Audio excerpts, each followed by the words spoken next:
sneaker gears? My name is Levi, and today I'm excited to do a performance overview on a brand that is releasing their first basketball sneaker in over a decade, and that's the new Converse All-Star Pro BB. So for someone who's trying to find the best performance sneaker, I'm excited when new brands come into the fold. Puma last year came out with their Clyde Court Disrupt and the new Uproar, and they haven't had a basketball shoe in decades.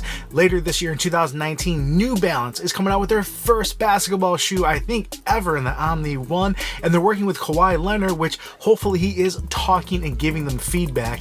But New Balance has a lot of tech that I'm excited for. They can bring a really good basketball shoe.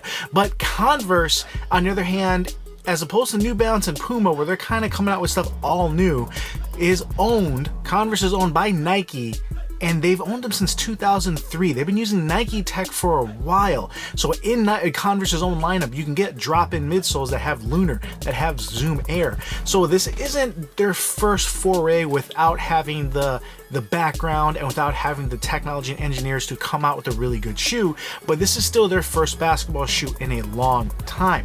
Now, this is going to have some exclusives to Converse that even Nike is not offering, so I'm excited to go through the details and see what they're giving that would make you want to get Converse for your next basketball shoe. So let's get right into it. All right, so starting with the upper, it's using a new quad fit mesh. Now, whatever they want to call it, essentially it looks a lot like your 360 knit that they used on the Kobe 360.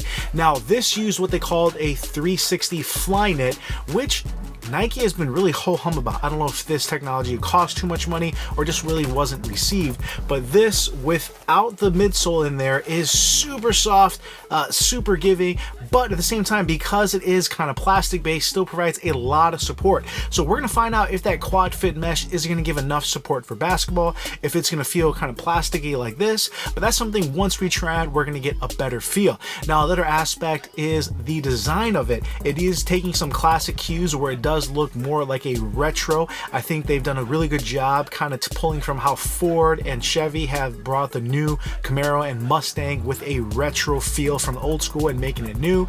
Very much so, the All-Star Pro BB does have some old school vibes. Now, like Puma, they are using that logo on the side as kind of a lateral support piece. So hopefully that's going to be maybe a little bit stiffer. We'll see once we try it on. As well as the medial side on the heel has a kind of a mesh, or it looks like a canvas. So we'll see if that's going to be more for support or if that's just a styling element. Now, I wish they would have done maybe the whole back half of the shoe, kind of like the Kyrie 4, but we'll see if it even needed it or not. Now, one important aspect for this shoe is this is going to be one of the only high tops on the market. There's really not many, and there's not any in the Nike lineup. So if you're looking for a high top Nike basketball shoe, you're gonna have to go to Converse. Now, Jordan does have their Why Not 2, and the Jordan 33 is kind of a mid, but in Nike's own lineup, their highest they offer is the KD 12, and again, that's more of a mid top. So getting a high top basketball shoe, I know, is something that is important to a lot of players, and that's something you're finally gonna be able to get in the Nike world, as it were. All right, working our way down to the cushion, this is another first for Nike, even though it is Converse, and that's a full React midsole. Now, you may be saying, Levi, come on, the Kobe 360 had a React midsole. No. This actually had a Lunar carrier, and you can almost see the line cut out with React in the middle. So this was the first dual foam setup midsole. Now, because this was so light and relatively flimsy, the midsole here also acted as the heel cup. It also had some torsional rigidity, and it also acted as part of the containment elements, as you can see the plastic clips here. Now, you're going to see for the Converse side, it is doing some of those elements as well. It does have a high sidewall. It actually reads on the midsole taller height to aid in containment. So essentially that midsole is also acting as part of the structural rigidity of the shoe.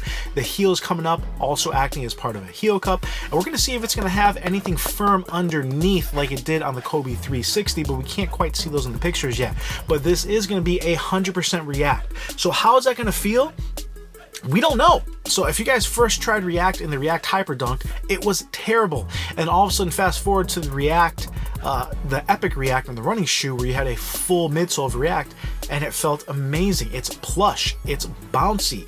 Well, not super bouncy, but has a nice spring to it. So if it feels anything like that, that's going to be great. I think the biggest aspect is it's going to need room to move and, as they say, react. So as long as that upper part of it where it's touching your foot is able to kind of contract and react to your foot, it should feel pretty good, but obviously we're only going to know once we try it on. Moving down to the traction does remind a lot of people of the Kobe line as well. Now, I think the biggest thing people are disappointed is they're using a clear sole, and even the black model is still using a translucent outsole. So at least on the Kobe 360, this has been a clear sole that has worked really well for me. So I'm not upset at that. It can work. Same thing with the Jordan 33. The clear versions on those outsoles have worked very well. So it's not necessarily a doomsday that it has a clear sole, but if you have a worrisome thought like, hey, it's clear, I don't want it, you're not out of your element. Generally, a clear soles are not giving the best performance traction. Now, another aspect to that is it does look like the pattern is pulling from both the LeBron Soldier and the Kobe 360, kind of a mix, and both styles have worked really well. So at least the pattern, I think, is going to work super well. So wrapping it up, the All-Star Pro BB from Converse, even the BB name is straight from Nike's lineup. I don't know if you guys remember the Zoom BB setup with that Steve Nash used to use many years ago. That was probably a decade ago as well.